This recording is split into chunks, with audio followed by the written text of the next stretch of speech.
আসলে মুক্তিযোদ্ধা তালিকা করতে গিয়েও কিন্তু অনেক জটিলতা হয়েছে।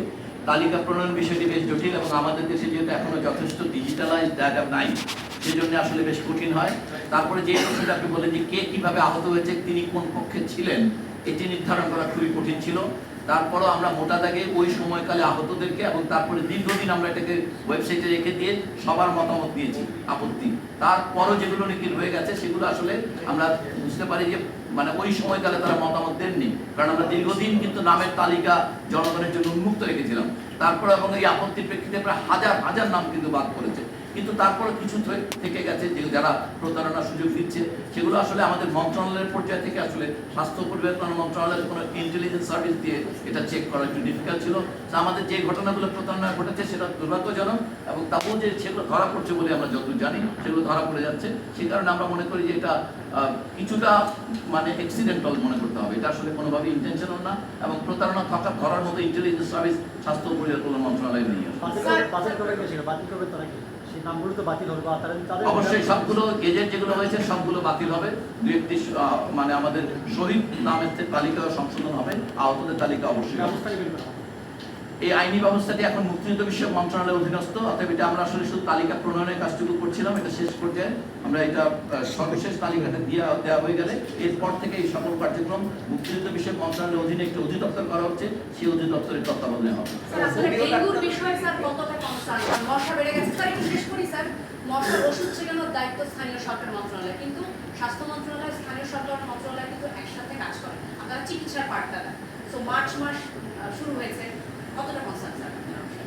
আমরা উদ্বিগ্ন, আমরা এটা সবসময় আমরা ভিকটিম অফ অন্যান্য মন্ত্রণালয়, আমরা কাউকে অভিযোগ দিচ্ছি না। ঠিক এভাবে বললেন, যদি স্থানীয় সরকার মন্ত্রণালয় মশা মারতে ব্যর্থ হয়, যদি কোনো মন্ত্রণালয়ের বাতাসে কার্বনের মান ঠিক রাখতে ব্যর্থ হয়, পানি নিরাপদ রাখতে ব্যর্থ হয়, যে কোনো ধরনের ব্যর্থতার দায় সবচেয়ে এসে পোহাতে হয় স্বাস্থ্য পরিবার কল্যাণ মন্ত্রণালয়।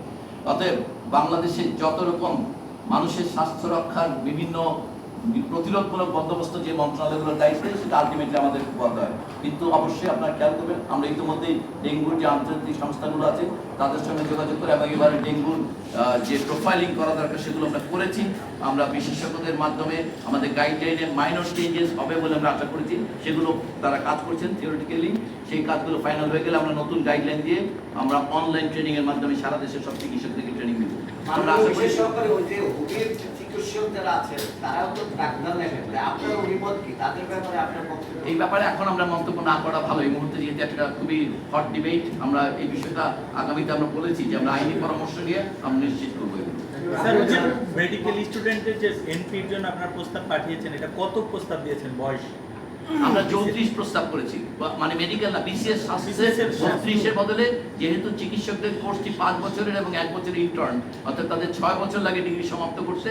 এই বিবেচনায় আজও এটা 2 বছর বেশি ছিল, আমরা সেই প্রস্তাবটি আবার পাঠিয়েছি 34 করার জন্য। প্রশ্ন আছে যে মানহীন যেগুলো অফ করে দিবেন যাতে মেডিকেল ভর্তি হতে না পারে, এরকম কতজন স্টুডেন্ট আছে এখন যারা পড়াশোনা করছে? সংখ্যা আমরা এই মুহূর্তে বলবো না, কারণ এটা চলমান একটা প্রক্রিয়া। সেখানে আমরা আনুমানিক সংখ্যা বিভিন্ন জায়গায় আমরা বলছি যে বেশ কিছু সংখ্যা, সেখানে সরকারি বেসরকারি নির্বিশেষেই আমরা মানের প্রশ্নে আসলে আপোষহীন থাকতে চাই। এবং আপনারা বলতে পারেন আমরা যেহেতু সরকারি যেগুলোকে মানহীন বলতে আমরা বলছি সরকারের যেহেতু নতুন নবপ্রতিষ্ঠিত, আপনারা জানেন জেলায় জেলায় মেডিকেল কলেজ করতে গিয়ে বেশ কিছু কলেজের প্রতিষ্ঠান মেডিকেল কলেজ স্থাপিত হয়েছে যেগুলো চূড়ান্ত বিবেচনা আসলে মানের যে ক্রাইটেরিয়া সেগুলো পূরণ করে না। আমরা সেগুলো চিহ্নিত করেছি। আমরা মনে করি মোরালি আমরা সরকারি হিসাবে সরকারি মেডিকেল কলেজকে মান সিদ্ধ না করে আসলে আমরা মোরালি যেহেতু বেসরকারির উপর নিয়ন্ত্রণ আরোপ করতে পারবো না, সেজন্য আমরা আমাদের নিজেদের প্রতিষ্ঠানগুলোকে আগে কারেক্ট করবো এবং তারপর আমরা অবশ্যই স্ট্যান্ডার্ড অনুযায়ী বেসরকারি মেডিকেল কলেজ যেগুলো মানহীন শিক্ষা দিচ্ছে, কারণ একজন চিকিৎসক তৈরি করার মধ্যে তার 30-35 বছর যাবত ওনার কাছে যিনি সেবা গ্রহণ করবেন তিনি ঝুঁকির পথে করবেন। আমরা মনে করি এটা একটি অতীব গুরুত্বপূর্ণ বিষয়। আমরা অনুরোধ করব যারা নাকি আপনারা এমন যে সকল জেলায় সরকারি মেডিকেল কলেজের বেলায় যে সকল জেলায় এই মেডিকেল কলেজগুলো আমরা নিশ্চিত করছি সেখানে চিকিৎসা সেবা, বিশেষজ্ঞ সেবা, হাসপাতাল সবগুলোর ধারাবাহিকতা রক্ষা করা হবে। অর্থাৎ মেডিকেল কলেজ আসলে একটি জেলার জন্য গুরুত্বপূর্ণ বিষয় না, ওখানে হাসপাতাল, বিশেষজ্ঞ সেবা এবং চিকিৎসক সবগুলো নিশ্চিত করা হবে। অতএব আমরা তাদেরকে অনুরোধ করব যে এই বিষয়টি যেন জাতীয় এবং ভবিষ্যৎ স্বাস্থ্যের কথা বিবেচনা করে তারা যেন একটু ধৈর্য ধারণ করেন এবং অল্প কিছুদিনের মধ্যে আসলে এই ট্রানজিশনটা হয়ে